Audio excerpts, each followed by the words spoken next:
ही है ना, एक बार टिकट कट गई, आप पार्टी को मां कहते हो, 1 मिनट में बागी होकर के चुनाव लड़ लेते हो। उसने भी सही कहा भाई, संतोष ने बगावत नहीं की, नरवीर ने बगावत नहीं की, औरों ने बगावत नहीं की, आपने क्यों करी? फिर आप भी बैठ जाते, पार्टी ने फैसला दे दिया, कोई बात नहीं, पार्टी ने किसी को टिकट दे दिया, लग जाते सुनील मुझे। तो अभी उन्होंने कहा, वही तो आप सुनो मोहनलाल जी, एक तरफा बात नहीं करते। हाँ? अभी उन्होंने बोला इनको टिकट मिलेगी तो विरोध करेंगे, तो करेंगे, हमने नहीं किया, वो करती है, लोगों ने नहीं किया। अरविंद के कार्यालय में बुला करके राहुल के साथ, अरविंद के कार्यालय में बुला करके राहुल के साथ जो वो जायज था, मानते सांसद के साथ, उसका हमारे आपकी के पार्टी के लोग के साथ जायज हुआ था। नमस्कार, आप देख रहे हैं HR न्यूज। आज हम आपको HR न्यूज पर एक ऐसी शख्सियत का इंटरव्यू दिखाएंगे और उनसे सीधा रूबरू होंगे, क्योंकि टिकट के दावेदार वो भी है और ये एक बड़ी हस्ती है। और बड़ी हस्ती इसलिए है क्योंकि ये पूर्व विधायक रणधीर सिंह कापड़ीवास जी के भतीजे हैं, मुकेश कापड़ीवास, जो इस वक्त टिकट की दौड़ में कहीं प्रथम है और बीजेपी कैडर से आते हैं। सीधा उन्हीं से बातचीत करेंगे और आज कुछ सवालों के जवाब भी लेंगे, क्योंकि रेवाड़ी एक ऐसा विधानसभा क्षेत्र है जो हरियाणा का एक सबसे हॉट विधानसभा क्षेत्र होता है और हर बार यह चुनाव में रेवाड़ी की एक चर्चा होती है और टिकट को लेकर भी जिस तरीके से सरगर्मियां होती है वो भी किसी से छुपी हुई नहीं है। तो मुकेश कापड़ीवास जी से आज बातचीत करेंगे और जानेंगे टिकट के लिए कितना तैयार है, किस तरीके से उनकी तैयारी है। सीधा एक बार मुकेश जी से, कैमरा पर्सन से कहेंगे एक बार मुकेश जी का चेहरा दिखाए और सीधा इनसे बातचीत करेंगे। मुकेश जी, HR न्यूज में आपका तो स्वागत है। पहले धन्यवाद मोहनलाल जी। अब आप ये बताइए, अब टिकट को लेकर के 2-3 महीने बाद विधानसभा के चुनाव है, क्या तैयारी है आप लोगों की? देखिए जी, हमारी तो ग्राउंड पे तैयारी है, जनता के लोगों के बीच में जा रहे हैं, जनता में जा रहे हैं, युवाओं से मुलाकात कर रहे हैं, माताओं बहनों से मिल रहे हैं, बुजुर्गों का आशीर्वाद ले रहे हैं और ग्राउंड पे जाकर के पता लग रहा है कि लोगों का मन है इस बार कि वो एक ऐसा नेतृत्व चाहते हैं जो उनकी चिंता करे, जो उनके बीच में जाए, उनके जो छोटे छोटे मुद्दे हैं, आजकल लोगों के कोई बहुत बड़े काम नहीं है, छोटे छोटे मुद्दे हैं, उनके छोटे छोटे मुद्दों को सुलझाए और उनका जीवन आसान करे। ऐसा नेतृत्व चाहते हैं कि जो उनकी आवाज विधानसभा में शेर की तरह दहाड़ मार करके बोले, एक ऐसा विधायक चाहते हैं। नहीं, एक हम इस बार देख रहे हैं इस विधानसभा क्षेत्र में, हालांकि आपके ताऊ जी भी टिकट के दावेदार हैं, 19 में उनकी टिकट कट गई, वो फिर तैयारी कर रहे हैं, आप भी कर रहे हैं, लेकिन इस बार एक आवाज है कि युवा चेहरा कहीं ना कहीं हो, क्योंकि 2019 में चिरंजीवी राव को यहां से जिता करके कैप्टन के बेटे को और युवाओं पर मोहर लगाई। हालांकि आपके ताऊ जी ने भी चुनाव लड़ा था बागी होकर के और वो चुनाव हार गए। सुनील मूसेपुर को टिकट मिली, वो भी चुनाव हार गए, आपके ताऊ जी की टिकट कटी। क्या लगता है इस बार क्या सिनेरियो बनने वाला है? देखिए, चुनाव हारना जीतना ये भाग्य की बात होती है, हर व्यक्ति अपनी मेहनत करता है, हर व्यक्ति का अधिकार है टिकट मांगने का। टिकट कोई भी मांग सकता है, जो पार्टी का कार्यकर्ता है, मंडल अध्यक्ष भी है, उसके मन में आ सकते हैं कि मैं भी चुनाव लड़ूं। मगर चुनाव जीतना है तो चुनाव पर जमीनी जनाधार किस व्यक्ति का है, कौन व्यक्ति ये टिकट जीत सकता है, वो तो पार्टी तय करेगी, पार्टी के सर्वे के आधार पर तय करेगी इस बार। कई बार जब हवा होती है तो कई बार गलत निर्णय भी हो जाते हैं, मैं मानता हूं। और पिछले बार आपने देखा 2019 में, आप मुझे बताइए, मैं आपसे पूछना चाहता हूं, अगर रणधीर सिंह कापड़ीवास जी को टिकट मिलती है तो कितने हजार वोटों जीतते या नहीं जीतते, बताइए आप। नहीं, बिल्कुल, अगर टिकट कटी, लेकिन एक बड़ा सवाल ये उठ जाता है ना, हम तमाम लोगों से बातचीत करते हैं कि भाई टिकट कट गई, बागी होकर के चुनाव लड़े, लेकिन ना पार्टी का रहे, ना खुद जीत पाए और फिर विपक्ष का जीत गया। मैं पूछ रहा हूं इस बार 24 में क्या सिनेरियो, अगर ऐसा ही फिर पार्टी कर देती है, क्योंकि आपकी पार्टी जिस पार्टी में आप हो, बीजेपी में, आप खुद मानते हैं कि आम कार्यकर्ता को भी टिकट दे सकती है, बिल्कुल, मंडल अध्यक्ष को भी दे सकती है, तमाम पार्टी की अलग अलग नीतियां है, जिसको चाहे मुख्यमंत्री बना दे, जिसको चाहे मंत्री बना दे। अभी हाल ही के अंदर खट्टर सिंह को हटा करके नायब सिंह सैनी को मुख्यमंत्री बनाए। मैं पूछ रहा हूं, अगर ऐसा माहौल बन जाए तो क्या आप या रणधीर सिंह कापड़ीवास जी चुनाव लड़ेंगे या नहीं, क्यूट कर जाएंगे? देखिए, इस बार भारतीय जनता पार्टी मजबूत व्यक्ति को चुनाव में उतारने जा रही है। जो व्यक्ति जमीनी जनाधार जिसका मजबूत है, जनता जिसको चाहती है, युवा जिसको चाहते हैं, ऐसा व्यक्ति चुनाव लड़ेगा। जो सर्वे में नंबर 1 है, हम तो कहां कह रहे हैं हम हमें टिकट दो, अगर सर्वे में कापड़ीवास पीछे है तो मत दो। नहीं, जो 1 नंबर पे हो दो। यहाँ दो सवाल खड़े हो गए, या तो रणधीर सिंह कापड़ीवास या मुकेश कापड़ीवास। अगर आप दोनों में से युवा की अगर बात आती है तो प्रायोरिटी पे क्या रणधीर सिंह कापड़ीवास जी कंप्रोमाइज कर लेंगे? क्योंकि 2-3 बार रणधीर सिंह जी से बात हुई, मुकेश कापड़ीवास जी से बात करो, इसीलिए मैंने आपको याद किया कि एक बार क्यों ना आप ही से बात कीजिए। कॉम्प्रोमाइज की तो भाई कोई बात ही नहीं है। उन्हीं के आदेश पर, उनके मार्गदर्शन में, उनके आशीर्वाद से, उनके सिखाए हुए रास्ते पर मैं चल रहा हूं। उसमें कॉम्प्रोमाइज की तो कोई बात ही नहीं है। वाकई बड़ी बात है। और ये एक संस्कार कहीं ना कहीं बताते हैं कि अपने ताऊ जी के दिए हुए संस्कार है, उन संस्कारों पे चल रहे हैं। या अगर ताऊ जी को टिकट मिली तो हो सकता है ये साथ लग जाए, और इनको मिल जाए तो ताऊ जी का सपोर्ट इनको मिलेगा। लेकिन सवाल ये है, टिकट के जितने दावेदार हैं, HR न्यूज के सीधे टेढ़े सवाल है कि उनके पास आखिर विजन क्या है। आप ये बताइए, आप भी लड़ना चाह रहे हैं, और भी बहुत लोग लड़ना चाह रहे हैं। आपने देखे होंगे, मैंने तमाम कई लोगों के इंटरव्यू करे। मेरा सीधा फंडा ये है कि आपके पास विजन क्या है, और विजन क्या है चुनाव लड़ने का। आप क्यों चाहते हैं चुनाव लड़ने के लिए? आप युवा हैं, आप बड़ा बिजनेस भी कर सकते हैं, और भी कोई काम कर सकते हैं। फिर राजनीति में आना कोई मकसद, क्योंकि आजकल आरोप लगता है भाई जो राजनीति में आ रहा है पैसा कमाने के लिए आ रहा है, तमाम चीजों के लिए आ रहा है, भाई अपनी पकड़ के लिए आ रहा है, अपनी पहुंच के लिए आ रहा है, अच्छा संपत्ति बनाने के लिए आ रहा है। आपका कोई ऐसा विजन है? पिछले 30 साल में अगर हम रेवाड़ी को देखें, जो हालात और स्थिति है आज भी, जो आज सिनेरियो रेवाड़ी का होना चाहिए था, एक महानगर के अंदर इसकी तुलना होनी चाहिए थी, जिस तरीके से पीतल लग रही है, हीरो का लंदन है, क्या आपको लगता है तमाम चीजें है रेवाड़ी के अंदर? देखिए मोहनलाल जी, अगर मैं अपने बारे में आपको बताऊं तो मेरे माता पिता के आशीर्वाद से, हमारे बुजुर्गों के आशीर्वाद से मुझे सौभाग्य मिला। मैं यूनाइटेड स्टेट्स ऑफ अमेरिका में पढ़ाई करने गया।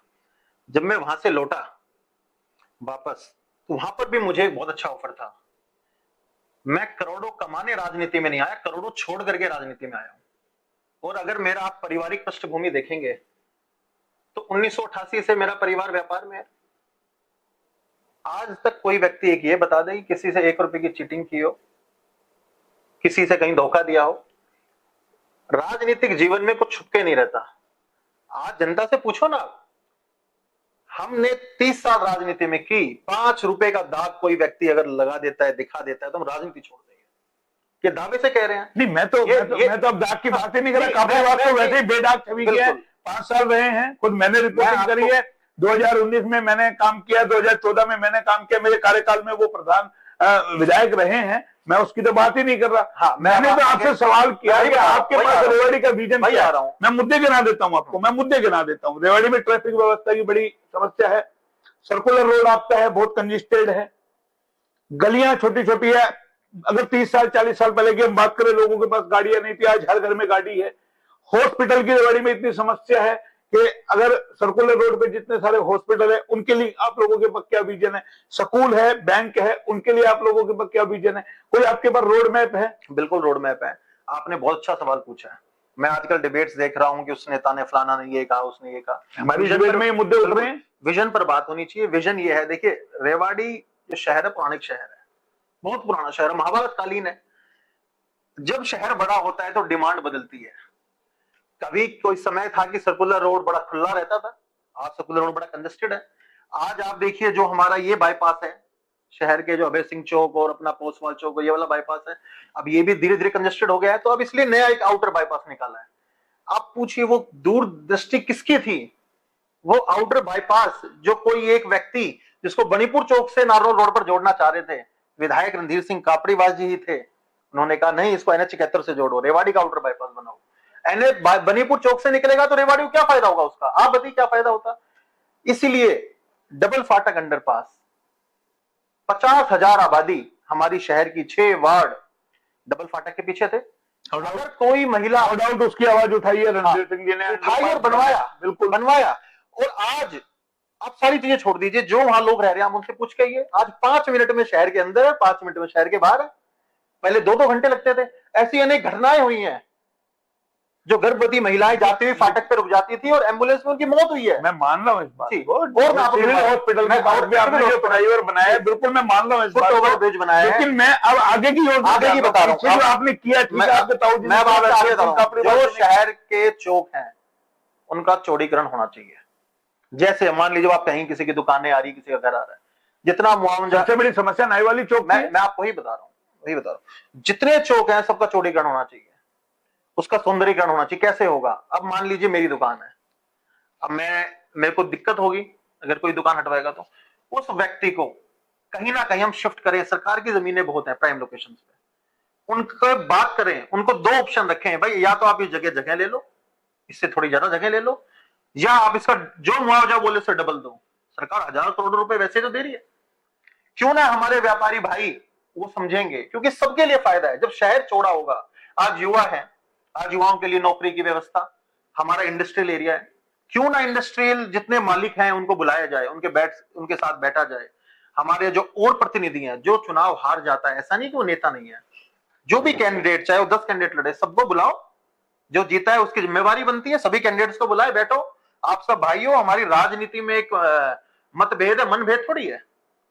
कोई व्यक्ति 30,000 वोट ले रहा है, कोई 20,000 ले रहा है, कोई 5,000 ले रहा है, लेकिन 5,000 लोग तो साथ हैं उसके, तो सबको साथ लेकर के चले और उन इंडस्ट्रियलिस्ट से बात करें कि आप हमारे नौजवान लगाओ, इनकी जिम्मेवारी हमारी है, आपकी कंपनी में कोई दिक्कत नहीं होगी। क्योंकि व्यापारी का मन छोटा सा होता है, वो ये सोचते हैं कहीं ये लोकल लोग कहीं एक यूनियन बना करके कुछ हमारी कंपनी में कोई दखल ना दें। तो जब हम उनमें विश्वास दिखाएंगे तो क्यों नहीं नौकरी पे रखेंगे बच्चों को। आपको बताता हूं, स्टेडियम, ये स्टेडियम कौन लेके आया? कभी मैं देख रहा था इंटरव्यू, कोई जबरदस्ती क्रेडिट ले रहे थे।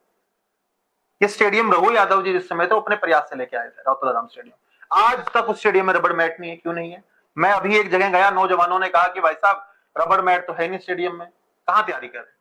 उसकी जायज मांग थी, और मैंने नौजवानों को भी कहा कि आज मुझे ये डिमांड पता लगी है, इसका मतलब आप भी उस बात को जोर शोर से नहीं उठा रहे। लेकिन उसी स्टेडियम में आप ही सरकार के कार्यकाल में वहां दुकानें बना दी गई, मैं आपको लगता है वो जायज था? नहीं, देखिए किसने आवाज उठाई उसके लिए? तो ये दुकानें जायज बना करके आपने स्टेडियम को और छोटा कर दिया, जबकि जो स्टेडियम की जगह होनी चाहिए थी वो ही कम है उस स्टेडियम में। तो नहीं, हमारी सरकार में नहीं बनी, ये पुरानी बनी हुई। आप देखिए इसका प्रपोजल कब का है, वो छोड़ दीजिए। मैं आपको जो मुद्दा बता रहा हूं अभी, आप बताइए 4 लेन रोड रेवाड़ी में चारों तरफ बने नहीं बने, झूमर लाइटें लगी नहीं लगी, सिविल हॉस्पिटल में सुधार हुआ नहीं हुआ, जहां 250 ओपीडी होती थी 2014 में। अगर मैं झूठ बोल रहा हूं, पार्टी ही लगाई है, आप मुझे फिर कैमरे में बैठाइएगा।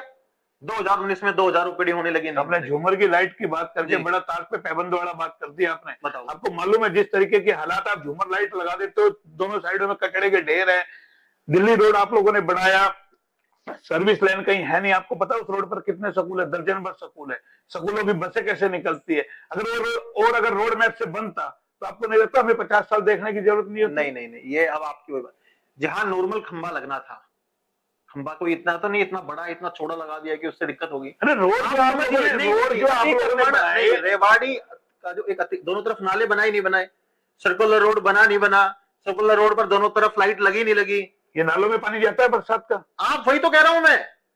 आपने घर ले लिया, अब आपका बेटा उस घर की मरम्मत ही नहीं कर रहा, तो भाई छत पर से तो पानी टपकेगा। आप ये नहीं कहो क्वालिटी खराब थी, तो मोहन लाल जी ने तो बढ़िया बनाया था, लेकिन बेटे ने मरम्मत नहीं की। तो आप ये बोलिए जिम्मेवार यहाँ का विधायक है, जिम्मेवार यहाँ जो इस समय शासन देख रहे हैं वो लोग हैं, क्यों नहीं सुधार करा रहे? अधिकारी कर्मचारी ये जनता के नौकर हैं, ये कागजी कार्रवाई करने के लिए हैं। हमने इन लोगों को बड़ा मान लिया, बड़ा अधिकारी है, ये वो है, कुछ नहीं, जनता के नौकर है। उनको सड़क पे उतारो, नाले साफ करेंगे, उनकी ड्यूटी बनती है। और आपके और ये इस जो जनता है, जो नौजवान है, ये टैक्स भर रहे हैं, इसलिए उनको तनख्वाह मिल रही है। आज हम डीसीएसपी को बड़ा समझ रहे हैं। आज हम एक्शन पे, मेरा कोई गांव का बुजुर्ग जाता है, वो बेचारा हाथ जोड़े खड़ा रहता है कि बाबूजी इतना कट हो गया। आज मतलब मैं पिछले 30-40 सालों की राजनीति की बात कर रहा हूं। नहीं होना चाहिए, अधिकारी की हिम्मत नहीं होनी चाहिए कि अगर कोई व्यक्ति चला जाए उनको 3 घंटे बाहर बैठा दे। तो आपको लगता है जो अधिकारी काम नहीं कर रहे हैं? नहीं, मैं ये मानता हूं कि जो अधिकारी प्रणाली है शुरू से, आपकी नगर परिषद है, नगर परिषद काम कर रही है क्या? जिस तरीके से काबड़ीवाजी ने नगर परिषद के लिए ढीला काम, भ्रष्टाचार पूरा बारिश आने से पहले उठा रहे थे। आप ये बरसाती पानी की निकासी का प्रबंध, बारिश आती है, शहर डूब जाता है, बाढ़ जैसे हालात हो जाते हैं, इसके लिए कौन जिम्मेदार है? जब नेताजी विधायक थे, आप याद कीजिए, कभी इतना पानी नहीं भरा होगा, क्योंकि जब बरसात आने वाली होती थी वो मीटिंग लेते थे और सारे नालों की सफाई करवाते थे। आज कोई मीटिंग लेने वाला नहीं है भाई। आज हमारे विधायक आराम से गुड़गांव बैठ करके पॉपकॉर्न खा रहे हैं, तो भाई खा रहे हैं तो खा ही रहे हैं। हम और आप क्या कर सकते हैं? 3 महीने और बचे हैं। रेवाड़ी की जनता ने, आपको लगता है भाजपा ने गलती कर दी, टिकट काट के समझ नहीं पाई कि हमारा विधायक इतना बढ़िया काम कर रहा है, क्यों इसकी टिकट काट के हमने के चक्कर में कपास खा ली? ये तो सेल्फ एक्सप्लेनेटरी है, कहने की जरूरत ही नहीं है। अंधा आदमी भी बता देगा कि ये गलत हुआ, इसमें तो कोई कहने की बात ही नहीं है। तो क्या 24 में गलती नहीं दोहराएगी आपकी पार्टी? निश्चित तौर पर मुझे पूर्ण विश्वास अपनी पार्टी पर। नहीं दोहराएगी? बिल्कुल नहीं। टिकट कंफर्म आपको मिलेगी? मैं ये नहीं कह सकता, ये तो भगवान के हाथ में, ये तो सुदर्शन चक्रधारी के हाथ में। लेकिन आप जिस तरह की तैयारी कर रहे हैं, जिस तरह की मैं मीडिया में आपकी तस्वीरें देखता हूं, तमाम कोई भी, चाहे आपका प्रदेश अध्यक्ष हो, चाहे मुख्यमंत्री हो, चाहे प्रभारी हो, तमाम के पास आप मिलने जा रहे हैं। आए दिन चंडीगढ़ आप दौरे लगा रहे टिकट के चक्कर में, मिलने के चक्कर में। तो क्या एक आपको लगता है कोई पुख्ता विश्वास आपको है, पार्टी के जो आला कमान ने आपको आशीर्वाद दिया है कि हाँ जी आपकी टिकट कंफर्म है? देखिए जी, पार्टी मेरी, नेता हमारे, अगर मैं उनसे मिल रहा हूं तो आपत्ति क्या है? किसी को कोई आपत्ति नहीं होनी चाहिए। आपत्ति की बात थोड़ा है ना, हम मिल रहे हैं उनसे, ये पार्टी का एक शिष्टाचार भेंट होती है, लोग सबसे मिलते हैं, हर भाई अपना प्रयास करता है, मगर टिकट उसको मिलनी चाहिए सर्वे में नंबर 1 पे हो। लेकिन आपको लेकर के जो विरोधियों में बौखलाहट है उसको किस तरीके से निपटेंगे?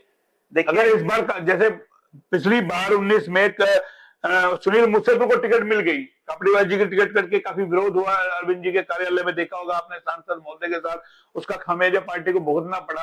और अगर इस बार आपको टिकट मिल जाती है फिर इस तरीके से कोई विरोध करता है तो क्या लगता है पार्टी को खामियाजा नहीं भुगतना पड़ेगा, या पार्टी कहीं पसोपेश में फंसी हुई है कि राव कैडर को दे या बीजेपी कैडर को टिकट दे? देखिए, मुझे तो ये आपका सवाल ही गलत लगता है। आप ये अलग क्यों कर रहे हो? क्या राव इंद्रजीत सिंह जी भाजपा की टिकट पे नहीं जीते?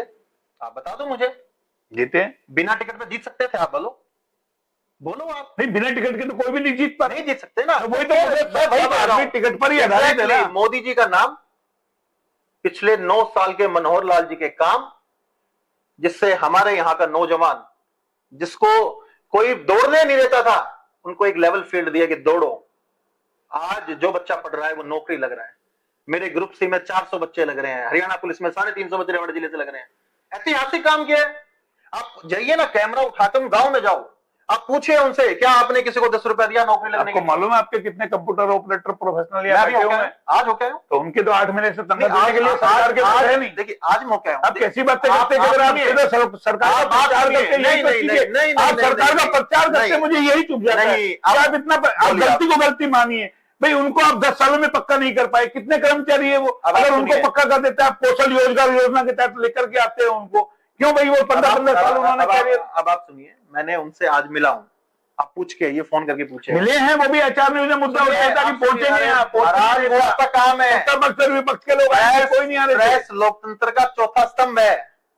आप एक जिम्मेवारी है जो आपको निभानी पड़ेगी। आप वहां क्या है, कोई हम अपनी जिम्मेदारी निभा रहे हैं लगातार, हम उस मुद्दे को उठा रहे हैं। आपने वो मुद्दा उठाया, अच्छी बात है, इसके लिए मैं आपको बधाई देता हूं, ये आपका काम है। तो कल भी हमने मुद्दा उठाया, पंचायत में कंप्यूटर ऑपरेटर लगाए हैं, काम कीजिए, उनको 6,000 रुपए आप सैलरी दे दो, आपको लगता है जाइए वो 6,000? आप एक काम कीजिए, आप वहां जाइएगा, आप पूछिएगा मैं उनसे क्या बात। अगर कोई व्यक्ति ऐसी बात उनसे कह के आया हो, मैंने कहा है आप अपनी एक टीम बनाओ 5 लोगों की, मैं आपको लेकर के चंडीगढ़ चलूंगा, खुद साथ जाऊंगा और उचित प्लेटफॉर्म पर उनकी मांग उठाऊंगा। जनप्रतिनिधि का क्या काम होता है? अगर उसके क्षेत्र में कोई दिक्कत, अगर मैं गोली देके आया, हाँ ठीक है आपकी बात करें, मैं कह रहा हूं साथ चलूंगा, आप बताइए मैंने गलत किया सही किया? तो मैं वही पूछ रहा हूँ ना, अगर इतनी ये सरकार चल रही है, डॉक्टर देखिए हड़ताल पर, तमाम कंप्यूटर ऑपरेटर हड़ताल पर, और अन्य महकमों के लेक्चरर, कभी पटवारी, कभी तमाम चीजें, आखिर क्या सिलसिला है? हरियाणा को क्या है? मैं यही तो पूछना चाह रहा हूँ, ये आबादी ज्यादा बढ़ गई है, सरकार के पास फंडिंग नहीं है या बजट नहीं है देने के लिए? एक समय पे एक आदमी को आप बताइए 8 महीने अगर तनख्वाह नहीं मिले वो कैसे गुजारा करेगा? जिससे उम्मीद होती है ना, उसी के खिलाफ। अभी जैसे मुख्यमंत्री नायब सैनी जी ने कई ऐतिहासिक निर्णय किए, तो सबको उम्मीद बन गई कि यार ये व्यक्ति कुछ कर सकता है। सबको उम्मीद, यार ये गरीब परिवार से आया है। ये अभी कंप्यूटर ऑपरेटर गया, उन्होंने क्या कहा पता है भाषण में? कि हमारे मुख्यमंत्री जी भी कंप्यूटर ऑपरेटर थे तो हमारा दर्द समझेंगे। उन्होंने कहा, मुझे पूर्ण विश्वास है। तो मुकेश कापड़ीवास उम्मीद है लोगों को? बिल्कुल, मैं उनकी बात को डंके के चोट पे वहां रखूंगा और उनकी बात करेंगे। ऐसा तो नहीं, ऐसा तो नहीं है ये भी चुनावी स्टंट होगा। जिस प्रकार से मैं आपको एक बात बताऊं, जिस प्रकार से रेवाड़ी में पिछले 2 दिनों में मैंने राजनीति देखी, वो दुखद है। मैं आप पत्रकार जो साथी हैं, मैं उनसे भी निवेदन करना चाहता हूं, हमारा शहर एक शांत शहर है। आप सवाल जवाब कीजिए, मगर निजी तौर पर किसी के भी बारे में कोई भी व्यक्ति नेता बयानबाजी कर रहे हैं, आप हमको कह रहे हो, मैं उनको भी आप जो दोगे हैं परोस रहे हैं। देखिए, मैं कोई किसी की मंगोलिया की प्रॉपर्टी की बात करता है, कोई किसी की अवैध प्रॉपर्टी की बात करता है, कोई किसी के बारे में बोल रहा है, तो बोल तो नेता रहे ना। प्रेस कॉन्फ्रेंस आप लोग बुला रहे हो। चलो, हमारे पास तो अवैध है नहीं भाई, नहीं तो हमारी मैं वही पूछ रहा हूँ। मैं आपको एक बात बताता हूँ।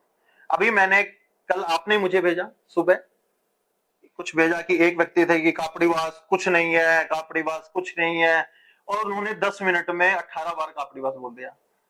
तो आपके लिए तो अच्छा होना आप चाहिए। बताइए ना, अगर कापड़ीवास, तो आप इसे अच्छा मानिए ना। मैं अच्छा ही मान रहा हूं, मैं ये सिर्फ ये कह रहा हूं, अगर कापड़ीवास कुछ नहीं है तो भाई आप 10 मिनट में 18 बार क्यों नाम ले रहे हो?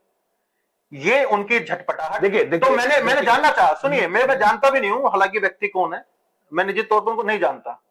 फिर मैंने जब आपने वीडियो मुझे सुबह भेजी तो मैंने देखा उसको, मैंने पूछा एक दो लोगों से कौन है, तो पता नहीं लगा कौन है। फिर मैंने किसी और से पूछा तो एक व्यक्ति ने मुझे ये बताया कि भाई साहब ये तो गुड़गांव के रहने वाले हैं, थोड़ा दिमागी संतुलन ठीक नहीं है आजकल, और किस प्रकार से क्या कर रहे हैं वो, चलो कोई बात नहीं, हमारे मन में कोई द्वेष भावना उस भाई के लिए भी नहीं है। बकायदा इतना लंबा नहीं है बताने में, पूरा वीडियो उनका चला हुआ है। मैं ऐसे कह रहा हूं, हालांकि इतने वो राव के समर्थक हैं और उन्होंने एक मंच बनाया हुआ है राजा राव वीरेंद्र सिंह जी के नाम से। वो हमारे चैनल पे डिबेट पे बैठते हैं। आप प्रवीण बोबी राव की अगर पर्टिकुलर बात कर रहे हैं तो मैं बता देता हूँ, मैं जानता नहीं, बहुत सारे मुद्दे ऐसे होते हैं, मैं उनको जानता नहीं। मेरा आपसे सिर्फ एक निवेदन है, कोई किसी के भी समर्थक को आप बैठाओ, कोई आपत्ति थोड़ी है, फिर बराबर होना चाहिए। आप हर व्यक्ति का समर्थक बैठाइए, कप्तान अजय सिंह यादव जी का भी समर्थक बैठाइए, नहीं बैठे कहां से, सतीश यादव जी का नहीं बैठे कहां से, आप मेरी बात सुनिए, बैठाइए, हमारे बैठाइए। देखिए आप क्या है कि सिंगल साइड मत दिखाइए, मेरा निवेदन है आपकी, आप एक अच्छे पत्रकार हैं, आपका वीडियो रेवाड़ी में लोग देखते हैं, रेवाड़ी गुड़गांव तक देखते हैं। मेरा आपसे निवेदन है, सभी पत्रकार भाइयों से निवेदन है कि आप लोग किसी एक का पक्ष मत दिखाओ, सबका दिखाओ, फिर जनता देखेगी। आपको हमने कितनी बार डिबेट में बैठने के लिए फोन किया है, ईमानदार से बताइए। देखिए ऐसा है, आपको मोहनलाल, हर आदमी कहता है मैं उसके साथ नहीं बैठूंगा, मेरा लेवल उसके साथ नहीं है। पत्रकार किसको यानी कि नोमन तेल होगा नहीं और राधा नाचेगी नहीं, उसको मैं बैठाऊं नहीं, आप बैठे नहीं। हमने मैं जानता ही नहीं उसको, मैं उससे नहीं, इससे पहले भी हमने कहा ना, आप बोले विधायक जी को बैठाओ, विधायक जी मैं नहीं बैठूंगा, अपनी बात विधायक नहीं है, ऐसा ये कंट्रोवर्सी में चला जाएगा। दो चीजें, मेरी बात सुनिए। अब मैं आपको जो निवेदन कर रहा हूं वो ये है कि जो विजन की बात आपने की, मैंने आपको विजन बताया। मेरा आपसे निवेदन है कि आप कैमरा लेकर के रेवाड़ी विधानसभा घूमे, पार्टी सर्वे कर रही है, आप भी सर्वे करो ना। हम कर ही रहे हैं ना सर्वे, आप सर्वे करो। आप जब घूमोगे विधानसभा में, आप जब बाजार में घूमोगे, हम जब बाबूजी ने 2018 में दिसंबर में रेवाड़ी बाजार को वायर फ्री, पोल फ्री करने के लिए, जो बिजली के खंभे ना रहे बाजार में, कितना अतिक्रमण इन खंभों के कारण होता है आपको पता है। पोल फ्री करने के लिए 18 करोड़ रुपए जमा करा दिए थे, ये काम नहीं कर पाए, वो फॉरफिट होकर वापस चले गए। इनकॉम्पिटेंसी है ये। आप बताइए, जिस दिन आचार संहिता लगी 2019 चुनाव की, जिस दिन आचार संहिता लगी उससे 1.5 घंटे पहले मोहनलाल जी, अगर मैं झूठ बोल रहा हूं ना तो आप पता कीजिएगा, ये डॉक्यूमेंटेड चीज है, आके लगे पता लग जाएगी। उससे 1.5 घंटे पहले 20 करोड़ रुपए रेवाड़ी नगर परिषद में, 10 करोड़ रुपए धावड़ा नगर पालिका में और 10 करोड़ रुपए ग्रामीण क्षेत्रों में, और उनका इस्तेमाल इन्होंने 2 साल तक किया है। बाद में रणधीर सिंह कापड़ीवास एक ऐसे विधायक थे जिन्होंने जनता और विधायक और मंत्री का जो एक दूरी थी उसको कम करने का प्रयास किया है। आप बताइए, एक व्यक्ति ये नहीं कह सकता कि मैं घर गया था तो ये बोले कि नहीं कल आना। आप तो जानते हैं। नहीं, आपने अभी एक बहुत बड़ी बात कही, बाजार के अंदर आज भी जसकता से काम एक भी नहीं हुआ। वही कह रहा हूं मैं। तो फिर कौन जिम्मेदार है उसका? मैं तो जिम्मेदार नहीं हूं, सरकार आप ही की है। आप मनोहर सरकार के गुणगान कर रहे हैं, आप नायब सरकार के गुणगान कर रहे हैं। भाई कैसे गुणगान कर रहे हैं जब आपके कहे हुए काम ही नहीं हुए? तो गुणगान का मतलब क्या हुआ? आप मानो कि हाँ सरकार ने गलती भी करी है। देखिए क्या होता है, जब सरकार चलती है ना, आप सरकार पूरा हरियाणा चलता है, तो जो वहां के स्थानीय प्रतिनिधि हैं उनको आवाज उठानी पड़ती है। विधायक किस लिए होता है? फिर तो मुख्यमंत्री सब कुछ कर देगा, मुख्यमंत्री भी जरूरत है तो प्रधानमंत्री कर देगा। विधायक की को सुन नहीं रहा। नहीं, विधायक का लाया हुआ पैसा 18 करोड़ अगर वापस चला जाता है तो किसकी वजह से चला जाता है? मेरी वजह से तो जाता नहीं है। नहीं, आप नगर परिषद में सरकार किनकी? मैं वही कह रहा हूं, अगर विधायक की जरूरत नहीं होती तो विधायक क्यों चुनते? फिर तो मुख्यमंत्री बना लेते, मुख्यमंत्री काम कर देता पूरे हरियाणा में। नहीं, पार्षद की क्या जरूरत थी? सरपंचों की क्या जरूरत है? आप गलत कह रहे हैं। तो गांव में सरपंचों की जरूरत है, बाद में पार्षदों की, विधायक की। सीधे तौर पर चेयरमैन के चुनाव आपकी सरकार ने कराए हैं, मैंने नहीं कराए। बिल्कुल। अब वो चेयरमैन अब काम नहीं कर रही, वो कहते मैं सीधे तौर पर चुन करके आई हूँ, मेरा कोई बिगाड़ नहीं सकता। कौन करेगा? पहले पॉलिसी नहीं थी। देखिए, मैंने ऐसा नहीं सुना कि किसी भी ने ऐसा कहा है। क्या चेयरमैन काम कर रही है? देखिए, मैं ये नहीं कह रहा। पानी की निकासी का काम हुआ है, कमेटी की बहुत सारी कमियां हैं, सड़कें हैं, कमेटी की बहुत सारी कमियां हैं जिसको दुरुस्त किया जाना चाहिए। आज के दिन जनप्रतिनिधि, कोई पार्षद है, अगर वो कमेटी में जाता है और कमेटी का अधिकारी काम नहीं करता तो उस कमेटी के अधिकारी को दंडित करना आप चाहिए। नारे लगाते हो ट्रिपल इंजन में, ये इंजन पार्षद ट्रिपल इंजन नहीं ना बात, पार्षद जनप्रतिनिधि होता है। अगर पार्षद की आवाज ये एमई, जेई और ईओ नहीं सुनते हैं या डीएमसी नहीं सुनती है तो उनको दंडित करना चाहिए। कितनी बार पार्षद धरना प्रदर्शन कर रहे हैं, कौन सुन रहा है उनकी? मैं वही तो कह रहा हूँ, सुनना चाहिए। तो कौन सुनेगा? हम सुनेंगे ना, सुनेगा, जाओ उनके बीच में। मैं वही बात है। देखिए मोहनलाल जी, क्या है कि आप कोई एक नैरेटिव फिक्स करना चाह रहे हैं। मैं क्या करना चाह रहे हैं मुझे जानकारी नहीं है। मैं आपसे, देखिए आपने विजन की बात की, रेवाड़ी में क्या होना चाहिए। मैंने आपको बताया कि जो हमारा सर्कुलर रोड है, सारे चौकों का चौड़ीकरण होना चाहिए। नौजवानों के लिए खेल की व्यवस्था होनी चाहिए, नहीं होनी चाहिए। नौजवानों के लिए उसके बाद रोजगार होना चाहिए। बच्चा 12वीं कक्षा पार करने के बाद वो सोचता है मैं कहां जाऊं। रेवाड़ी में बॉयज कॉलेज नहीं था, रणधीर सिंह कापड़ी भाई जी बॉयज कॉलेज लेके आए, 5 एकड़ जमीन उसके लिए पास करा दी। और हमने बॉय, ताकि वो, क्योंकि उसको बॉयज स्कूल में चलवाया। आप ईमानदारी से बताइए, हमने चलवाया नहीं चलवाया? स्कूल में चलवाया।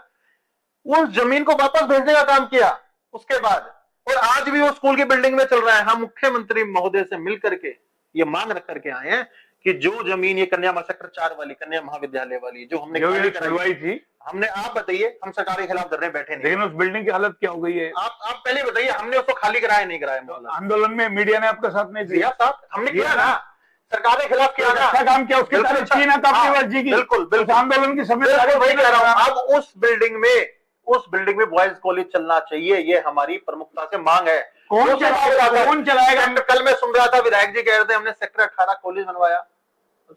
आप एक बार कैमरा लेकर वहां जाइए और वहां जो प्रोफेसर है उनसे पूछेगा कि 2014 में जब जीतने के बाद हम वहां गए, कोई कार्यक्रम में गए, वहां पीने का पानी नहीं था लड़कियों के लिए।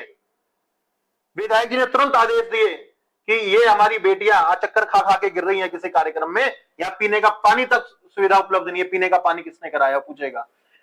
उसके बाद मीरपुर यूनिवर्सिटी, कितने बच्चे पढ़ते थे, कितने प्रोफेसर थे, कितना पैसा 10 साल में आया आप पता करो, और 14 से 19 में कितना पैसा आया वो पता करो। दूध का दूध, पानी का पानी हो जाएगा। Trauma centre, civil hospital, foot over bridge किसने बनवाया? आपको लगता है विधायक जी अगर टिकट कट गई, बागियों के चुनाव लड़े, उसके बाद कहीं ना कहीं गलती कर बैठे, लगातार विरोध करना चाहिए था सरकार का? नहीं, ऐसा नहीं, हमने काम किया, हम तो काम गिनवा रहे, विरोध नहीं, काम फिर रुक गए ना सारे काम। अगर विधायक जी नहीं रहे, आप विधायक आ गया मोहनलाल तो काम सारे रुक गए ना। जैसे तो साहब मान रहे, आज सेक्टर 4 के कॉलेज का आपने जिक्र किया, वहां इतनी बड़ी बड़ी घास उग रही है, वो जस्टिस करके हमने खाली कराया था। उसी वक्त अगर हिम्मत दिखाते तो क्लासे चालू हो जाती ना भाई। इसके लिए सरकार काम नहीं करे ना। जब आप चुनाव होता है, आप ट्रिपल इंजन की बात करते हो, डबल इंजन की बात करते हो। इंजन तो आप ही के हैं। जब आपका एक इंजन फेल हो रहा है तो 2 इंजन को नहीं पता कि मेरा एक इंजन फेल हो रहा है, ये गाड़ी कैसे चलेगी? मोहनलाल जी, मैंने आपको ही बताया, जब विधायक की जगह दूसरा विधायक आता है तो उसकी नैतिक जिम्मेवारी होती है कि जो काम अधूरे रह गए हैं उनको पूरा कराया जाए।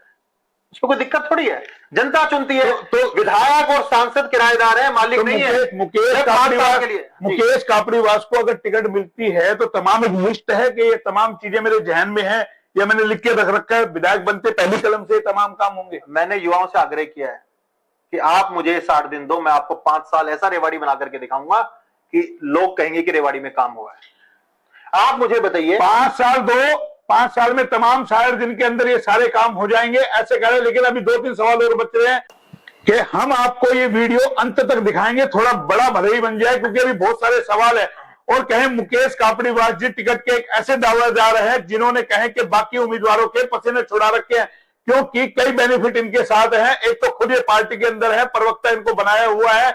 दूसरा, विधायक जी के भतीजे हैं और विधायक इनके पिता ताऊ जी रहे हैं, रणधीर सिंह कापड़ीवास जी। और इस बार युवा चेहरे की जो मांग है, तो कहीं ना कहीं प्रथम दृष्टा लगता है कि इस बार पार्टी युवा चेहरे के तौर पर मुकेश कापड़ीवास जी को टिकट दे सकती है।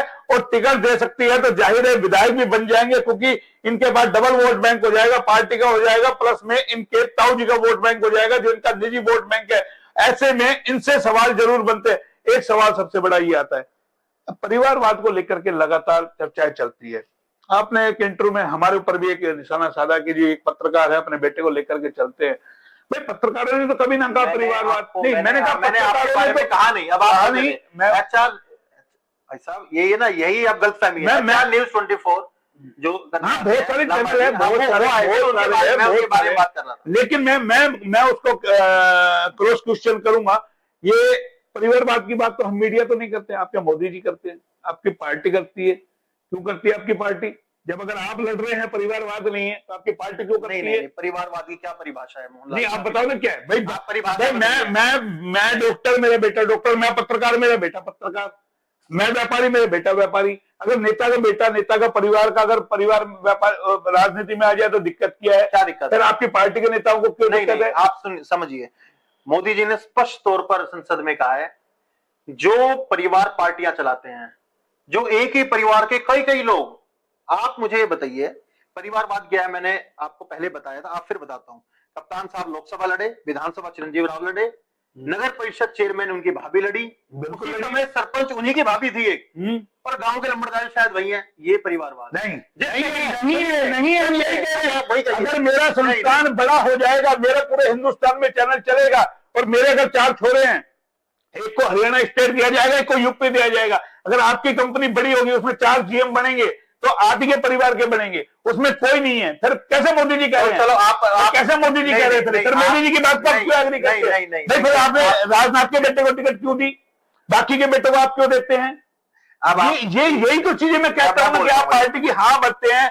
भाई मोदी जी के अपने भाई को क्यों नहीं देते? हमने रोका है किसी को? अपने भाई को लाते सांसद बना के। आप राजनीति में चाहते हैं कि अगर मेरी कंपनी बड़ी हो गई, तो मेरे अगर बच्चे हैं, मेरे बेटा बेटी है, जोर से दिल्ली मेरी बेटी संभालेगी। जोर से बोलने से गलत बात सही नहीं हो जाती। ऐसा नहीं है कि आप चिल्लाओगे तो गलत बात सही हो जाएगी। मुद्दा क्या? परिवारवाद है। आप ये मानते हैं कि परिवारवाद कोई मुद्दा नहीं है, तो नहीं है। बात क्या मुद्दा है? मैं वही तो बोल रहा हूं। आप ये बात आप कहेंगे ना, ये बात आप कहेंगे ना, परिवारवाद कोई मुद्दा नहीं। मैं अभी आपने कैप्टन का उदाहरण दिया, बिल्कुल परिवारवाद है, बिल्कुल है। उनका खानदान राजनीति नहीं। मैं आपको उदाहरण देता हूँ एक। मेरे दादाजी गांव के सरपंच होते थे, उन्होंने वर्षों गांव के सरपंच की है।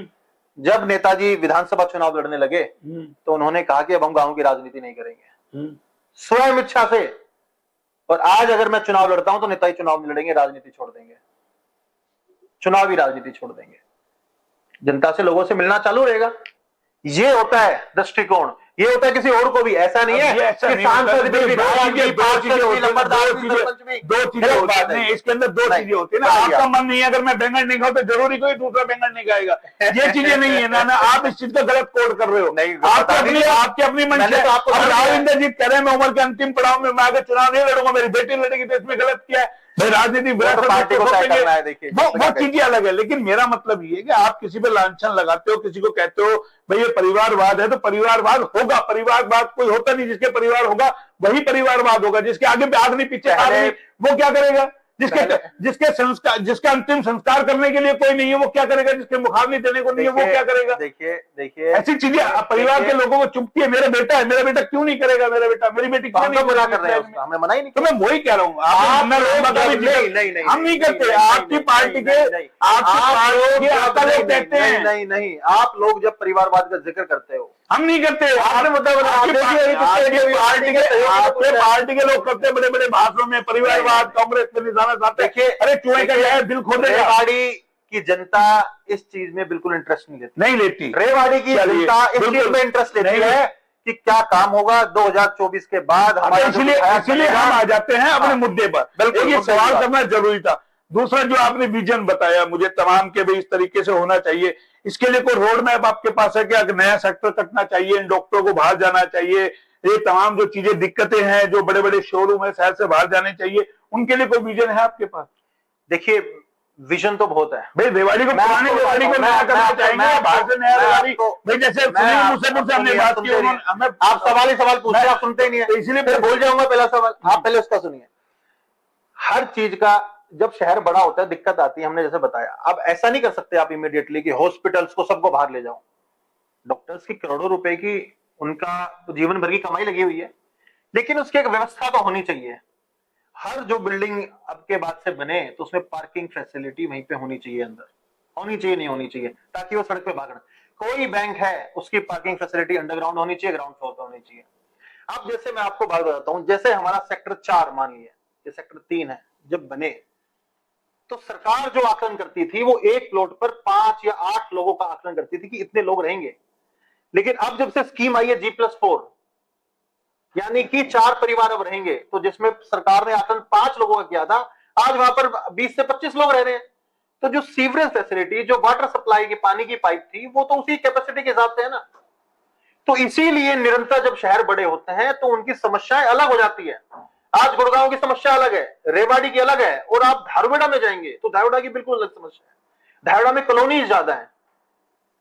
आप बताइए मैं गलत कह रहा हूं तो तमाम समस्याओं का रोड मैप, बिल्कुल तमाम समस्याओं का रोड मैप है। नौजवानों के लिए ज्यादा से ज्यादा काम करेंगे। युवा हमारी ताकत है। 60% आबादी देश में नौजवानों की। युवाओं को तो आपकी सरकार अग्निवीर बनाने पे लगी है। नहीं, ऐसा नहीं है। 4 साल के लिए जो बताइए, आप अहीरवाल में जहाँ घर घर से फौज में लोग जाते हैं, आप खुद युवा हैं, आप बता दीजिए ये मांग योजना सही है कि नहीं? देखिए, बहुत सारे नेता 70 साल का भी चुनाव लड़ लेगा, 80 साल का भी राजनीति करेगा, बोलो मैं प्रधानमंत्री बनूंगा, और वो बेचारा युवा 4 साल के लिए 20 साल का। आप बता दो मुझे जाइए कि नहीं कैमरा। देखिए मोहनलाल जी, इस योजना पर अभी सरकार में कुछ जो नेता हैं और कुछ लोग हैं वो विचार विमर्श कर रहे हैं।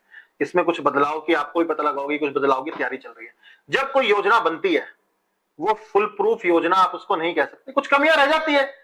परिवार में 10 लोग हैं, एक कोई निर्णय ले लेता है, कई बार बाद में लगता है यार नहीं यार ये निर्णय ऐसा नहीं, इसको थोड़ा और बेहतर तरीके से कर सकते हैं। आपको लगता है 24 में इसका डेंट लगाया? नहीं, मैं ये नहीं, देखिए हर व्यक्ति का एक सरकार से एक अलग अपने मन में ना वो एक अलग परसेप्शन बनाता है। मोदी जी ने अनेक ऐसे ऐतिहासिक काम किए। आप बताइए मुझे कि पहले दक्षिण हरियाणा में कितने लोग सरकारी नौकरियां लगते थे या नहीं लगते थे? मोहनलाल जी साफ बात। अब कितने के लग गए? अभी लगे हैं जनवरी में 400 बच्चे रेवाड़ी जिले से ग्रुप सी की भर्ती में। अभी 350 लोग हरियाणा पुलिस में लगे 2018 में। पता कीजिए आप, वो मुद्दे उठाओ, आप उनके घर जाओ, उनके घर के हालात देखो।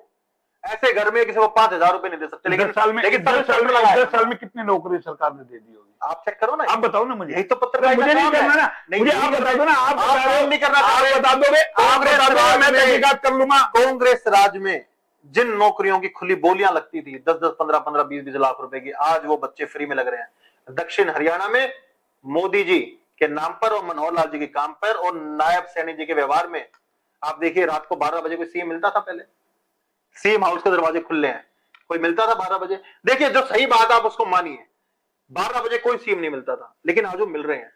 बहुत कमियां हैं, बड़ा स्टेट है, हर व्यक्ति की अलग डिमांड है, लेकिन उसको सुलझाने के लिए एक मन होना चाहिए। लोगों से मिलेंगे तभी तो जानेंगे ना क्या दर्द है।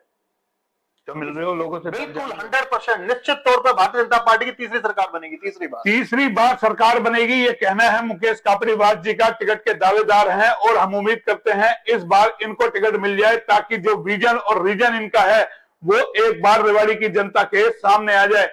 आपसे एक और सवाल कर लेता हूँ। राहुल समर्थक हमारे कैमरे पे बैठे थे, उन्होंने कहा अगर राहुल समर्थक के किसी आदमी को टिकट नहीं मिली तो वो विरोध करेंगे।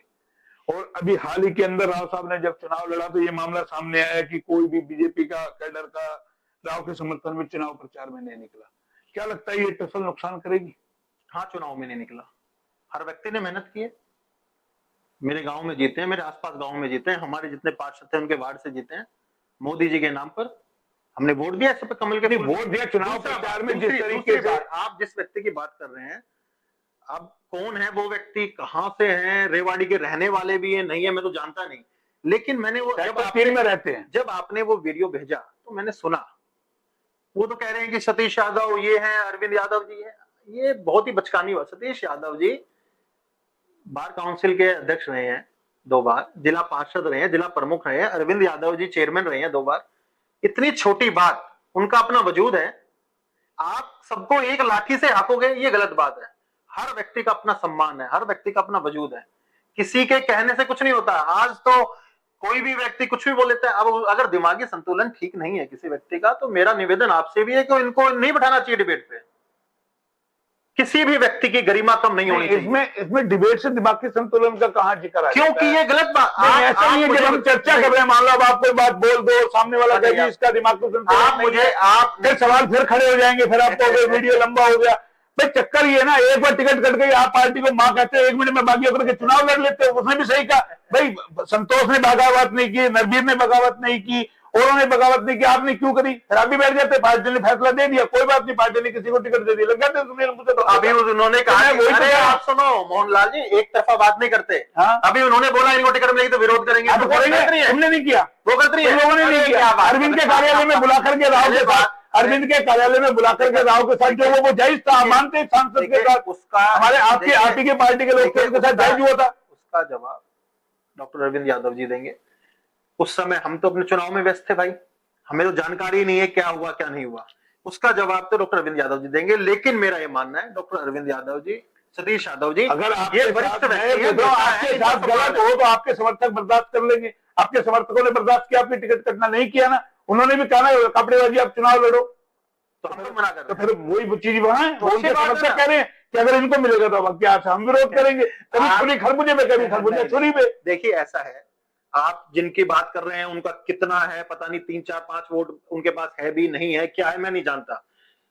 कोई ऑथेंटिक व्यक्ति अगर कोई बात बोलता है, आपने सवाल पूछा इसलिए मैंने जवाब दिया। लेकिन आपके चैनल पर बैठकर किसी प्रतिष्ठित व्यक्ति के बारे में, राजनीतिक मतभेद हो सकते हैं मगर किसी व्यक्ति की छवि धूमिल करने का काम नहीं करना। नहीं, यार जो है छवि को धूमिल करने वाला कोई नहीं है। इस तरीके का ना कोई मुद्दा था, ना कोई बात थी, एक चर्चा थी, एक विश्लेषण था। ये तमाम चीजें जो हम आपको दिखा रहे हैं, मुकेश कापड़ीवाल जी से हमने बहुत सारे सवाल किए हैं और आगे भी इसी तरीके के सवाल करते रहेंगे। हर एक सवाल का जवाब तो लिया ही जाएगा और चर्चा में किसको बैठाया है किसको ना बैठाए ये एक संस्थान फैसला करता है। हमारे हिसाब से जिसको हम पैनल में बैठाते हैं उसकी अपनी क्रेडिबिलिटी है और उसका अपना कहीं ना कहीं वजूद है, इसीलिए वो हमारे चैनल पे बैठता है। इस तरीके की बातें ना करें किसी को बैठाए ना बैठाए। हालांकि फैसला करना है पार्टी को, क्या वो मुकेश कापड़ीवास को टिकट देंगे या किसी और को टिकट मिलेगी। लेकिन इतना मुकेश कापड़ीवास ने बता दिया है कि मेरे पास विजन है, अगर पार्टी ने मुझे टिकट दिया तो मैं इस रेवाड़ी की गत को जरूर सुधार दूंगा। देखिए सवाल लगातार आप जितने भी कर लीजिए, इसके लिए दिन और रात निकल जाएंगे, कभी भी इंटरव्यू खत्म नहीं होगा। लेकिन हम अगले इंटरव्यू का इंतजार करेंगे कि मुकेश कापड़ीवास जी फिर एक बार हमारे कैमरे पर बैठे ताकि जो बचे हुए सवाल हैं उनके जवाब भी फिर मिल सके। फिलहाल इतना ही। कैमरा पर्सन पंकज के साथ मोहन लाल, HR न्यूज, रेवाड़ी।